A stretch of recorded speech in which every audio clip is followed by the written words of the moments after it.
Apollo Ramachandra, MG Ramachandra அல்லது காவிரிக்கு இணையான மருத்துவத்தை தாத்தா பேரில் எம்ஜி ஓமந்தூரார் பேரில் இருக்க அரசு மருத்துவமனையில் தரத்தை உயர்த்திடுமா? இல்லை, என்ன நடந்துடும்? புதிய ஆட்சினா என்ன ஆட்சி? பசி இல்லாத மக்கள் உறங்க போவாங்களா? என்ன நடந்துரும்னு சொல்லுங்கள். புதிய ஆட்சி இதுவரை இருந்ததுலேருந்து புதுசு என்ன புதுசு? சாலை சரியாக போட்டுருவிய, தடையற்ற மின்சாரம் கொடுத்துருவிய, போக்குவரத்து சரியாயிரும். என்ன இங்கே பெண்களுக்கு மட்டும் இலவச பஸ்ஸு பாஸு, நீங்கள் ஆண்களுக்கு இலவச பஸ்ஸு பாஸு, மொத்தமாக பஸ்ஸை சும்மா ஓட்டுவீங்க. கண்டக்டர் காசு, டிரைவர் காசு யார் எங்கள் சொத்தை ஊற்றிட்டு வந்து கொடுப்பீங்களா? எங்ககிட்ட இருந்து எடுத்து கொடுப்பீங்களா? இதில் என்ன இதெல்லாம்? இது ஒரு ஆட்சி, இது ஒரு ஆட்சி மாற்றம். இதில் என்ன ஆட்சி மாறி என்ன ஆகுது? போன தடவை இவர் தான் இருந்தார் ஐயா, எடப்பாடி ஐயா. இப்போ இந்த தடவை இவர் இருக்கிறப்ப திருப்பி ஆளை மாற்றி மாற்றி உட்கார வைப்பீங்க. ஆட்சி முறை மாறுமா? ஊழல் லஞ்சமற்ற உண்மையும் நேர்மையான நிர்வாகம் வருமா? அதான கேள்விங்க. பசி பஞ்சமில்லாத ஒரு நாடா இதை படைப்பீங்களா? பாலுக்களாத குழந்தை, வேலைக்கு அலையாத இளைஞன், கல்விக்கு இயங்காத மாணவன், இதுதான் என் கனவு இந்தியானா அடிமை இந்தியாவில் இந்த முழக்கத்தை முன் வச்சான் பகத்சிங். விடுதலை பெற்று 80 ஆண்டுகள் தொற்றுச்சு. இன்னும் இந்த முழக்கம் அப்படியே தான் இருக்கு. 28 விழுக்காடு மக்கள் இரவு உணவு இல்லாமல் தூங்க போகிறாங்க. பல கோடிக்கணக்கான பச்சிளம் குழந்தைகள் பசியோடு படுக்க செல்லும். கொடுமையை துடைக்க வழி இல்லை.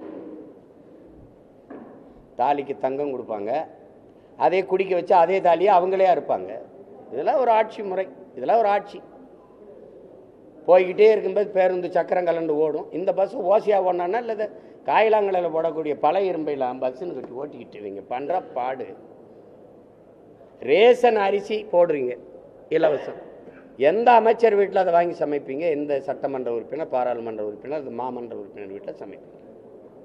தரம் இருக்க? ஒரே நெல் ஒரே அரிசி கடைக்கு விற்பனைக்கு போகும்போது தரமாக இருக்குது. அதே நெல் அதே அரிசி மக்களுக்கு சேவைக்கு மக்கள் விநியோகத்துக்கு வரும்போது நாத்தம் அடிக்குது. இடையில என்ன நடக்குது?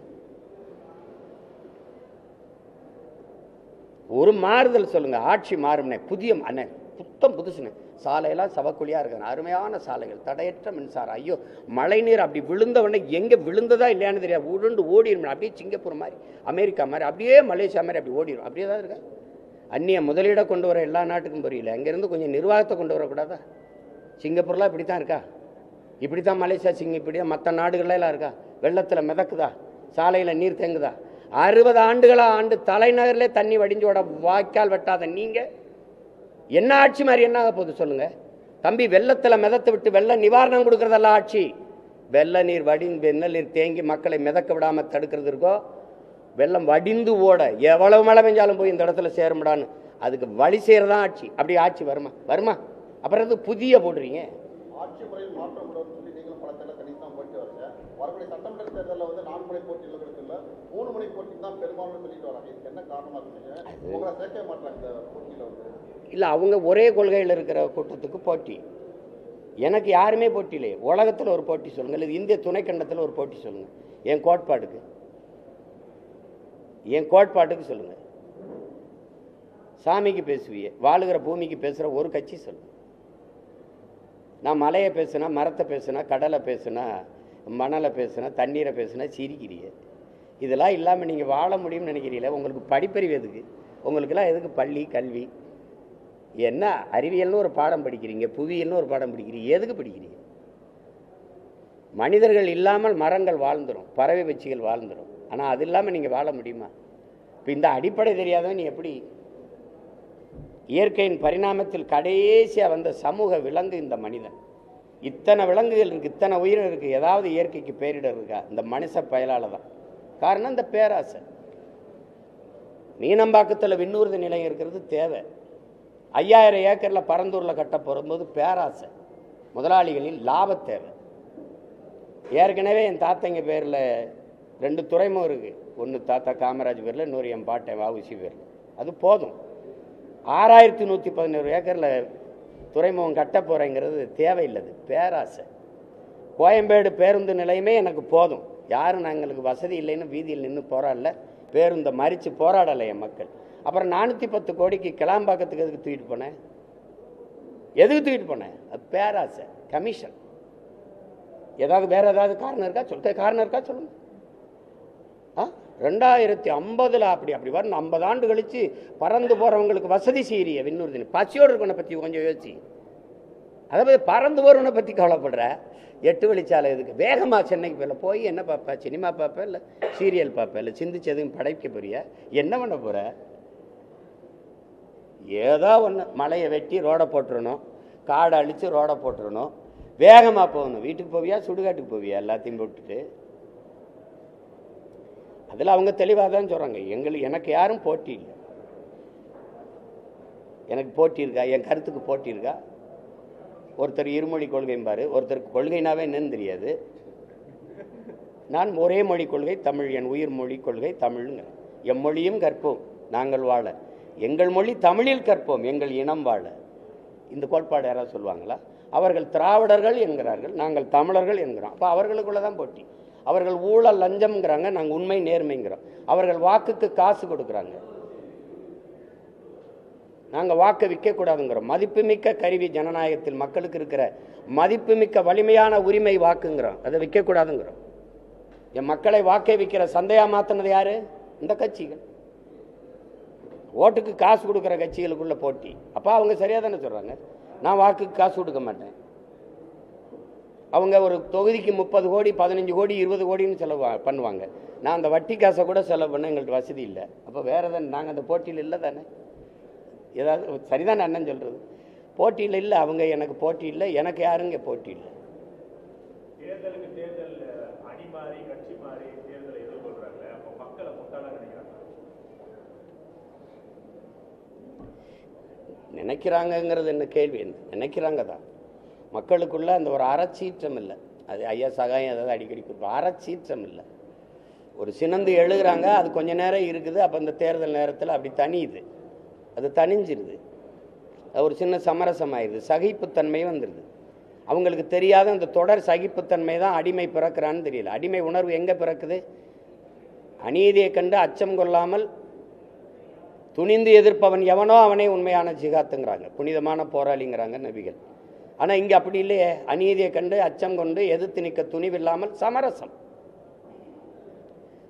சகித்து கொள்ளுகிறாங்க. அது தொடர்ச்சியாக சகித்து கொள்ளும்போது அடிமை மனநிலை வந்துடுது. அதான் இங்கே நடக்குது. என் மக்களுக்கு ஒன்று இருக்குது, என் அன்பு உடன் பிறந்தார்களே, என் பேரன்பு மிக்க பெற்றோர்களே, என் மக்கள்கிட்ட ஒன்று இருக்குது. அடர்த்தியான வறுமை இருக்குது, ஏழ்மை இருக்குது. அது ஒரு குழந்தையை பெறுது. அது அறியாமைன்னு ஒரு குழந்தையை பெறுது. இந்த அறியாமையும் இந்த வறுமையும் சேர்ந்து ஒரு பிள்ளையை பெறுது. அதுக்கு பேர் மறதின்னு பேர். இந்த மூணும் சேர்ந்து இந்த அரசியல் தலைமைகளுக்கு முதலீடாக மாறிடுது. நேற்று இங்கே இருந்த இவனை திட்டி பேசுன, இப்போ இன்னைக்கு மானங்கட்டு போய் இங்கே இருக்க, அப்புறம் இவனை திட்டி பேசுகிற, என்னதாண்டா அவன் கொள்கை கோட்பாடு அப்படின்னு இல்லையே. இந்த மாறி மாறி போகிறவங்களுக்கு ஒரே கோட்பாடு தானே. சீட்டு அதிகமாக இருக்கணும், நோட்டு அதிகமாக இருக்கணும், அங்கே போவோங்கிறது ஒரு கொள்கை. கொள்கைனா கொள்கை, கொள்ளு மரபு, கொள்கை கொள்கை தானே. வேற என்ன கொள்கை இருக்கு? வேற என்ன கொள்கை இருக்கு? திமுகங்கிறீங்க, திமுகவும் அதிமுகவும் வெவ்வேறு கட்சின்னு யாராவது சொல்லுங்க. அது ரெண்டு வெவ்வேறு கட்சின்னா வேற சித்தாந்தம் கொண்டது. பாரதிய ஜனதா காங்கிரஸ் வெவ்வேறு கட்சி, வெவ்வேறு சித்தாந்தங்கள், வெவ்வேறு கோட்பாடு, வெவ்வேறு தத்துவத்தை கொண்ட கட்சி. யாராவது சொல்லு. ஒரே ஒரு கருத்தில் இந்த இடத்துல காங்கிரஸ் பிஜேபியிலிருந்து மாறுபடுது ஒன்று, இல்லை அதிமுக திமுக இந்த இடத்துல மாறுபடுது ஒன்று. இப்போ ஆட்சியில் இருக்கிற திமுகவில், இப்போ இருக்கிற ஆட்சியில் இருக்கிற திமுகவில் 10க்கு மேற்பட்டவர்கள் அதிமுக அமைச்சர்கள். ஆமாவா இல்லையா? ஆமாவா இல்லையா? ஐயா சேகர் பாபு, ஐயா கண்ணப்பன், ஐயா ரகுபதி, ஐயா முத்துச்சாமி, தம்பி செந்தில் பாலாஜி, ஐயா ஏவா வேலு, வேற நேர் விட்டுனா ஐயா KK சொல்லுங்க. முதன்மையான அந்த அமைச்சர்களாக எங்கே இருந்தாங்க? இங்கே இருந்தாங்க அதிமுகவில். இப்போ இங்கே இருக்காங்க. நாளைக்கு இங்கே இது வரும்னா இங்கே வருவாங்க. இது கேட்டா இது தாய் கழகத்துக்கு வர்றது, இது போட்டா சேய் கழகத்துக்கு வர்றது.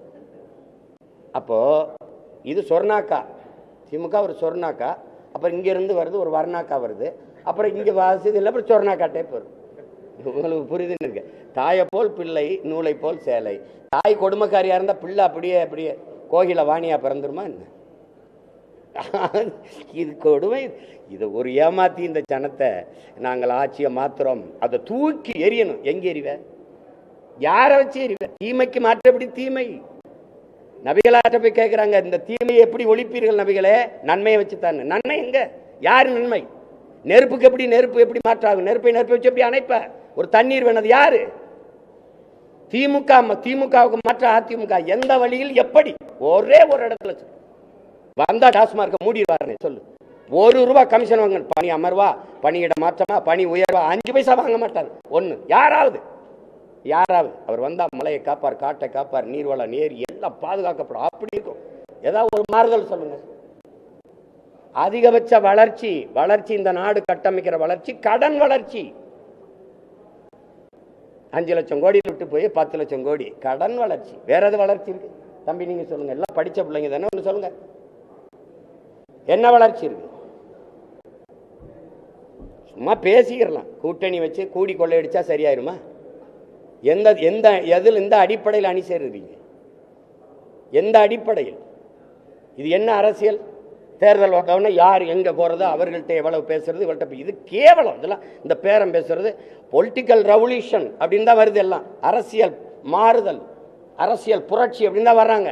அப்புறம் அது அரசியல் பிசினஸ் ஆகுது, பொலிட்டிக்கல் பிசினஸ் ஆகுது. கடைசியா எங்க வருது? கொச்சையா சொன்னது கடைசியா அப்படியே இருக்கு. எவன் அதிக காசு கொடுக்குறானோ அவன்கிட்ட போறது, எவன் அதிக இடம் கொடுக்குறானோ அவன்கிட்ட போறதுன்னா அதுக்கு பேரனன்னு நீங்களே முடிவு பண்ணிக்க. இது எங்க போய் நிறுத்துது? இது அதனாலதான் நாங்க தமிழ் இன பிள்ளைகள் தன்மான போர் நடத்துறோம், இனமான மீட்சிக்கு போர் நடத்துறோம். வெற்றியை தோல்வியை சமமா கருதுறவன் தான் வீரன். வெற்றி அடைஞ்சா இருப்பேன், தோல்வி அடைஞ்சா போயிருவேங்கிறது கோழை. நாங்கள் பிறவி வீரர்கள். எங்களுக்கு தெரியாத 3 எழுத்து பயம். எங்களுக்கு எங்கள் பரம்பரைக்கே தெரிஞ்ச 3 எழுத்து வீரம். அதனால சண்டை செய்யறோம். எத்தனை ஆயிரம் பேர் வந்தாலும் எதிர்த்து நிற்போம், ஆனால் யாரையும் எதிர்பார்த்து நிற்க மாட்டோம். இது எங்கள் பரம்பரை பழக்கம். அதனால போய் அவரோட கூட்டணி சேரு, இவரோட சேர்ந்து என்ன செய்யலாம்னு சொல்லு. கோட்பாடு கொள்கை மாறுறாங்கன்னு சொல்றீங்கன்றீல, அது நடக்குதா இல்ல? நான் கேட்டா பதில் இருக்கா?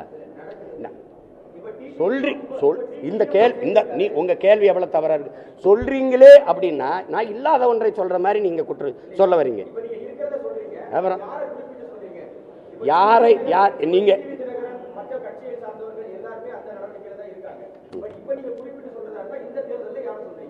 இந்த தேர்தலில் யார் யார் மாறி மாறி போறாங்களோ அதை சொல்லுங்க.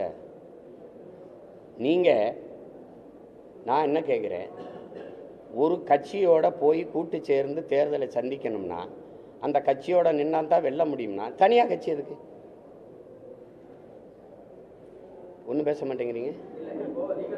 யாரை எதிர்த்து கட்சி ஆரம்பிச்சீங்க? எந்த நோக்கத்திற்காக கட்சி ஆரம்பிச்சீங்க? எந்த லட்சியத்திற்காக கட்சி ஆரம்பிச்சீங்க? இந்த கேள்விக்கு என்ன பதில் வச்சிருக்கீங்க?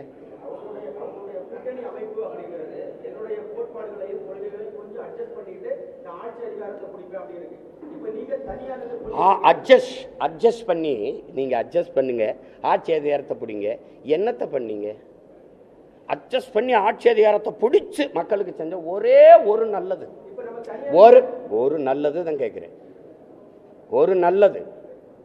கூட்டணி போயிட்டிய மாறி மாறி இங்க போனீங்க 5 வருஷம் இருந்தீங்க, இங்க போனீங்க 5 வருஷம் இருந்தீங்க, இங்க 5 வருஷம் இருந்தீங்க. இந்த கூட்டணியிலிருந்து நாங்கள் சாதிச்சது இது ஒன்று சொல்லு. இப்ப எங்க அண்ணன் மது ஒழிப்பு மாநாடு போட்டாங்களா? எங்க அண்ணன் திருமாவளவன் விடுதலை சிறுத்தைகள் போட்டுச்சா? இப்ப எங்க கூட்டணியில் இருக்காங்க? திமுகவில். மது மூடாம திறந்து வச்சிருக்க பெருமகன் யாரு? அப்ப மது ஒழிப்பு மாநாடு பயனற்றதாயிருச்சா? இப்ப மதுவை ஒழிக்கிறவன் எவனும் அவனோட கூட்டணி அப்படின்னு பிடிவாதமா இருக்கணுமா இல்லையா? ஏன் இல்லை? சாதிவாரி கணக்கெடுப்பு எங்க ஐயாவுடைய கொள்கை. சாதிவாரி கணக்கெடுப்பு எடுத்து எவன் சமூக நீதியை நிலைநாட்டுறானோ அவனுக்கு தாண்டா கூட்டணி அப்படின்னு ஏன் இல்லை? அப்போ நீங்க என்ன கோரிக்கை முன்வைக்கிறீங்களோ அதை நிறைவேற்றாதவன் கூடவே போய் வலிமையை சேர்த்தா எப்படி? வலிமையை சேர்த்தா எப்படி அது நிறைவேற்றப்படும்? என்ன பேசினாலும் கடைசியா இங்கதான் வருவாங்கன்னா இது எப்படி இந்த கோரிக்கையை ஏற்று எப்படி இந்த கொள்கையை நிறைவேற்றுவாங்க அவங்க? எந்த ஒரு கோரிக்கை வைக்காமலே தொடர்ந்து ஒரு தைரியம் வேணும் அப்படின்னு சொல்லி அவரே பேசியிருக்காரு. கூட்டத்தில் நிற்கிறதுக்கு வீரமும் துணிவும் தேவையில்லை, தனிச்சு நிற்கிறதுக்கு தான் வீரமும் துணிவும் தேவை. அது இப்போ எங்கள் அண்ணனை போய் நான் எங்கள் அண்ணன் எடுத்த நிலைப்பாட்டை குறை சொல்லவோ இது சொல்லவோ நான் இல்லை. அது அவர் முடிவு, அவங்க நிலைப்பாடு. அது இல்லை. நாங்கள் இதில் நிற்கிறதுக்கான காரணத்தை சொல்கிறேன். இந்த சமரசம் என் முன்னவர்கள் செஞ்சதுனால படிப்பறிவையும் விட மேலானது பட்டறிவு.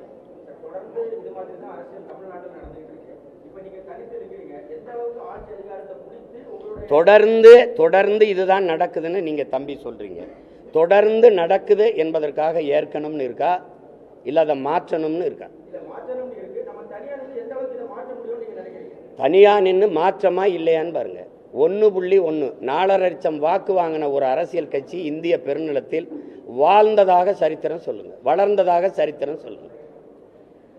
1.1 விழுக்காட்டிலிருந்து 8.22 8.5 விழுக்காட்டுக்கு உயருது அப்படின்னா வாக்குக்கு காசு கொடுக்காம சின்ன சின்ன பிள்ளைகள் இந்த மகளெல்லாம் வேட்பாளராக நிறுத்துறதுக்கு அறிவிச்சா வயசு வரல, 24 வயசு தான் வருது.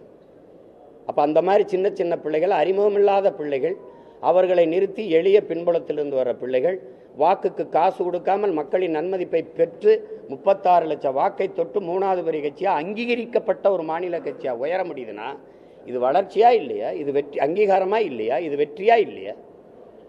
நீங்க வெறும் தேர்தல் வெற்றி தான் வெற்றினீங்கன்னா கஷ்டம். தேர்தல் வெற்றினா கஷ்டம்.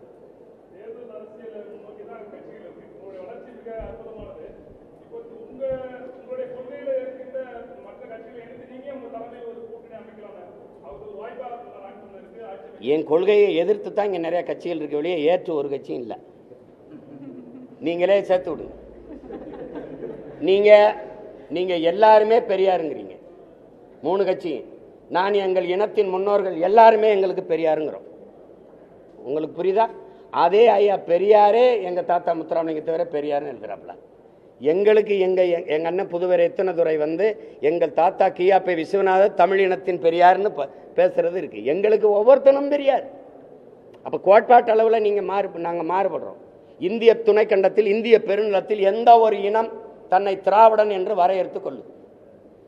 திராவிட பண்பாடு, திராவிட நாகரிகம், திராவிட கலாச்சாரம், திராவிட கட்டட கலை என்று எந்த ஒரு இனம் தன்னை வரையறுத்துக் கொள்ளும், தன்னை அடையாளப்படுத்தும்.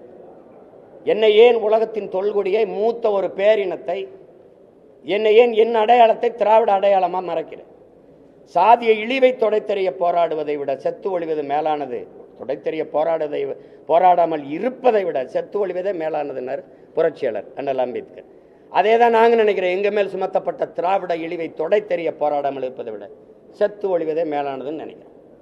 யார் என்ன எதுக்கு நீ திராவிடங்கிற? என் மொழி தமிழ், என் இன அடையாளம் தமிழன். அதில் எதுக்கு நான் மட்டும் திராவிடனாக இருக்கணும்? தமிழர் என்றால் யார் யார் தமிழர்னு கேட்குறீங்க. சரி, திராவிடர் என்றால் யார் யார் திராவிடர்னா பதில் சொல்லுங்க. நான் யார் யார் தமிழர்னு சொல்லுங்க.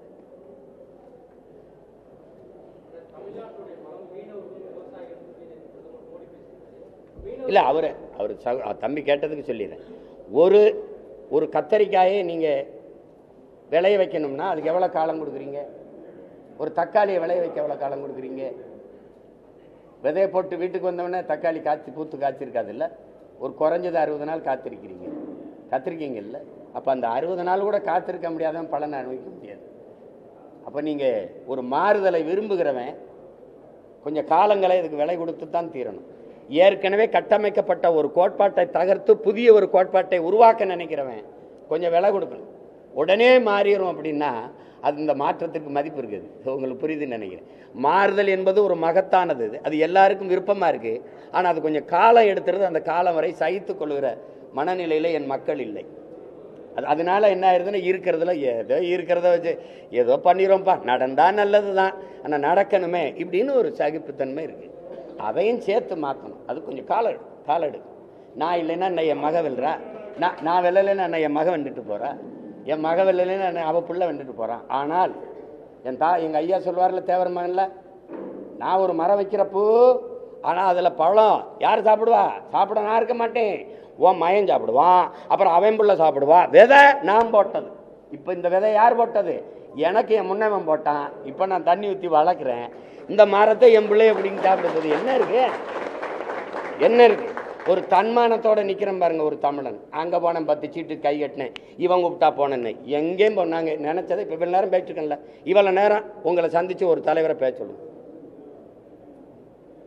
இவ்வளோ கேள்வி கேட்குறீங்க, நான் பொறுமையாக பதில் சொல்லலாம். எப்படி யாரையாவது சந்திச்சு பேச சொல்லுங்க. கூட்டணிக்கு மாறி மாறி போகிறதுக்கு ஒரு விளக்கத்தை சொல்ல சொல்லுங்க, நியாயமான ஒரு காரணத்தை சொல்ல சொல்லுங்க. எங்க திமுகவை தூக்கி ஆட்சியிலிருந்து இறக்கி தூக்கி போடுறதே ஒரு இந்த கட்சிகளுக்கு கொள்கையா? மக்களின் நலன் சார்ந்து நல்ல ஆட்சியை கொடுக்கணும், மக்களுக்கு செய்யணும். கட்சி அரசியல், தேர்தல் அரசியலை கடந்து மக்கள் அரசியல் கொண்டு போகணும்.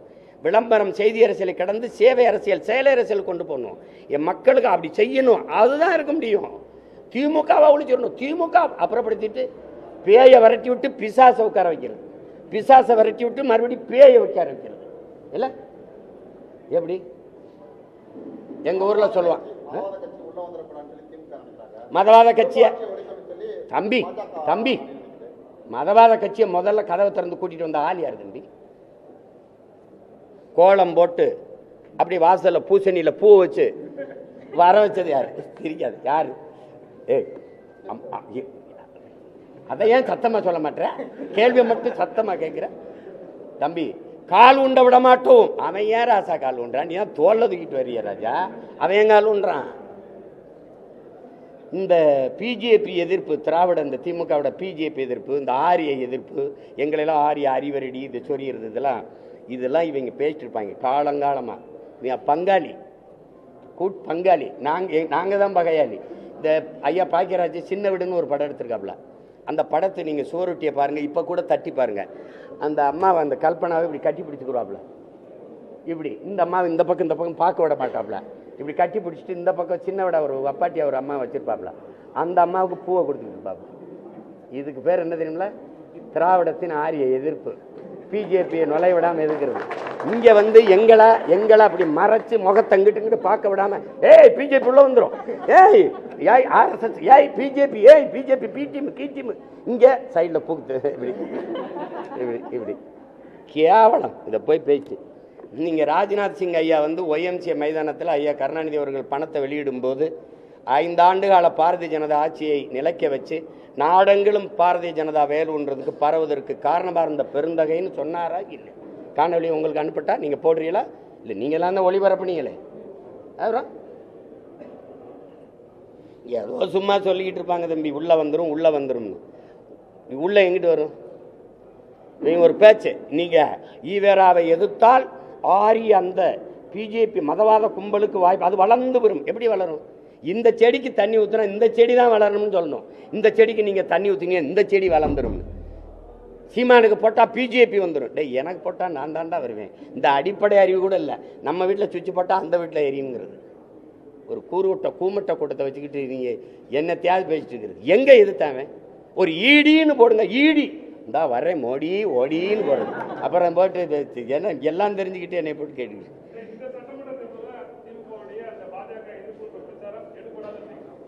எடுபடாது. அது ஒரு வெற்றி ஏமாற்று. இஸ்லாமிய கிறிஸ்தவ மக்களை வந்து அச்சுறுத்தி பயங்காட்டி அந்த வாக்கை குவிக்கிறது. ஏன்னா அது 15 விழுக்காட்டில் தான் அந்த மஞ்சள் குளிச்சுக்கிட்டே இருக்கு. சிறுபான்மை மக்கள்னு சொல்லும் போது அது எவ்வளவு பெரிய துரோகத்தை செய்யுது. சிறுபான்மை மக்களின் பாதுகாப்பு சொல்ற நீ யாரு? முதல்ல நீ யாரு? நீ மொழி சிறுபான்மை. நீ ஒரு இன பெரும்பான்மையை போய் மத சிறுபான்மைன்னு சொல்லி அவனை மிரட்டுற. சிறுபான்மை மக்களின் பாதுகாப்புன்னு சொல்லும் போதே என் மக்களை நீ அச்சுறுத்துற. அந்த வார்த்தையில என்ன பாதுகாப்பு? என் வீட்டுக்கு தனியாக போலீஸ் பரிசு போடுவியா?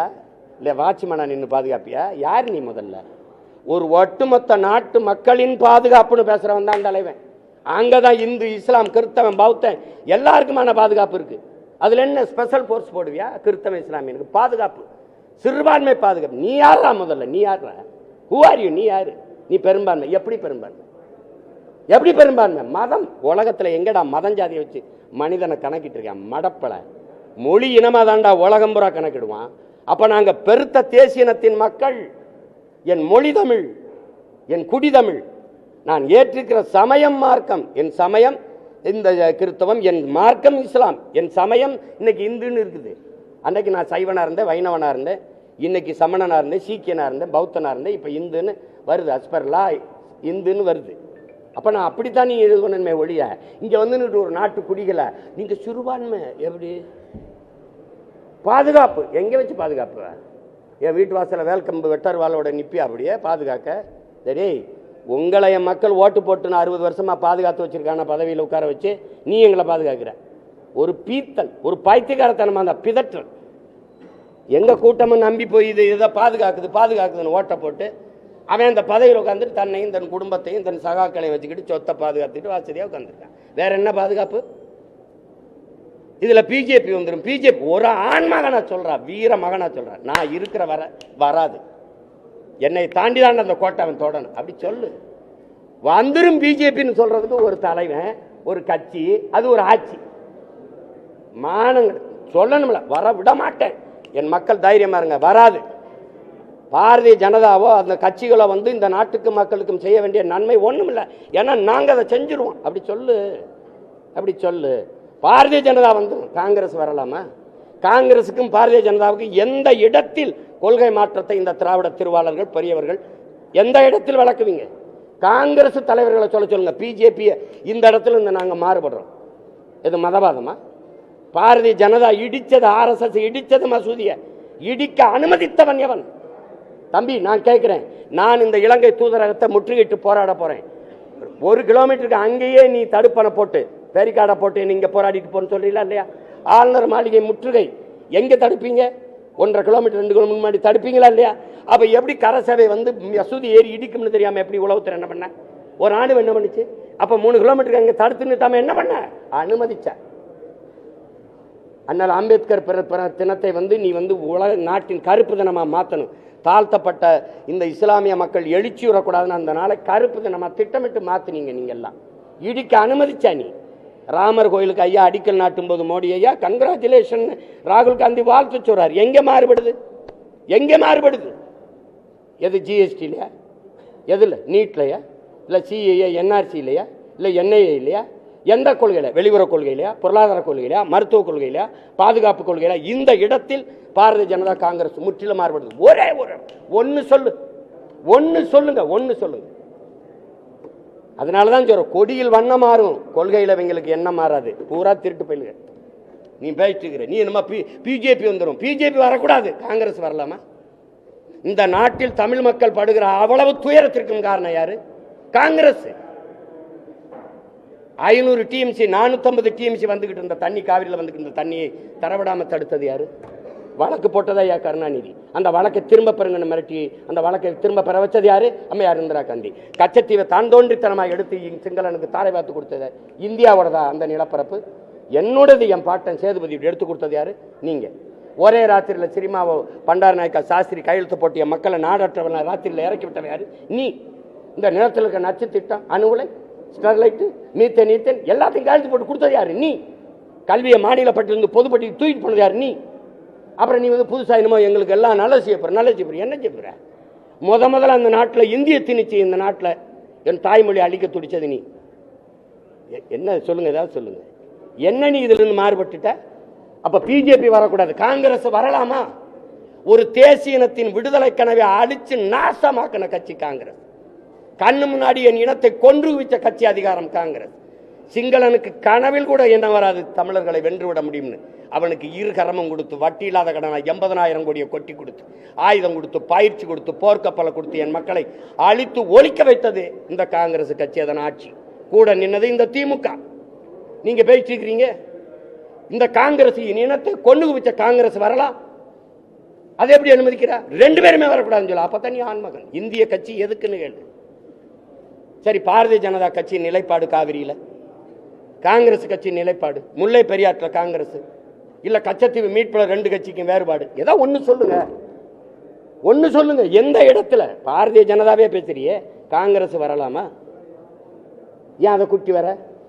என் இனத்தை கண்ணு முன்னாடி கொன்னு குவிச்சிட்டு அதே இனத்துல வாக்கை பெற்று வலிமையான அதிகாரத்துக்கு ஆட்சிக்கு வந்துட முடியும்னா நாங்க மானங்கட்ட கூட்டம் ஆயிட்டோம்னா நீ மஞ்சள் குளிக்கிற. நீ வேற எப்படி? வேற இந்த கன்னடனை கொண்டுட்டு அல்லது ஆந்திரா தெலுங்கரை கொண்டுட்டு மலையாளியை கொண்டுட்டு நீ இப்படி அந்த மாநிலத்தில் 1 ஓட்டு வாங்கிட முடியுமா? வாங்கிட முடியுமா சொல்லுங்க. திரும்ப திரும்ப அவனை கூட்டி வந்துட்டு பிஜேபி வந்துடும், காங்கிரஸ் வரலாம். ஏன்னா என் இனத்தை கொண்டு வச்சான்ல, என் விடுதலை கனவை பொசிக்கு நாசமாக்கினால, அதனால வரலாம். ஐபிகேஎஃப் அனுப்பி என் இன மக்களை அழிச்சு ஒழிச்சாங்களா, அது வரலாம். காவிரி நதிநீர் உரிமை பறிகொடுக்க வச்சால வரலாம். கச்சத்தீவை எடுத்து அது கொடுத்ததான்னு சொன்னா அதனால வரலாம். என்ன இது?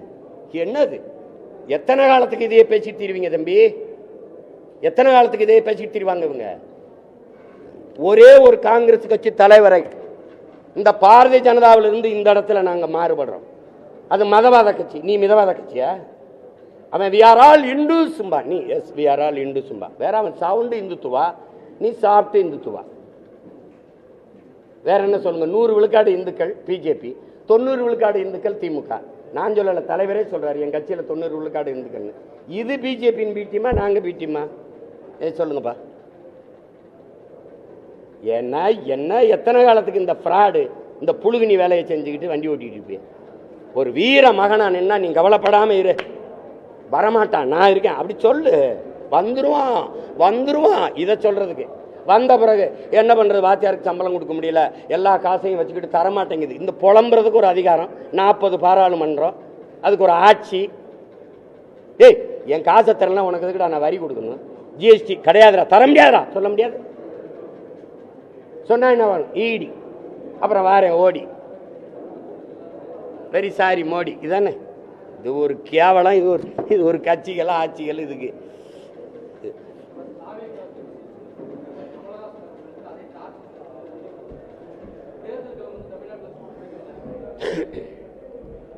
சூடு எங்க பிடிக்குது? நேற்று கூட மழை தான் பெஞ்சிருக்கு. எங்க சூடு பிடிக்குது? அது இன்னும் ஒரு மாசம் இருக்குல்ல. கேட்டது சீமான் இல்லை. சீமான்னா கேட்ட சின்னம் கொடுக்கக்கூடாது. அது கொடுத்த சின்னத்தை திருப்பி அடுத்த தேர்தலுக்கு வைக்கக்கூடாது. அந்த சின்னத்தை கொண்டு போயிட்டானா போய் சேர்ந்துருச்சா தூக்கிடு, அதுதானே. அது கேட்ட சின்னம் தம்பிக்கு கிடைச்சிருக்குன்னா அதுக்கு என்னுடைய வாழ்த்துக்கள். வேற ஏதாவது கேள்வியே இல்லை. அப்போ ரொம்ப நன்றி.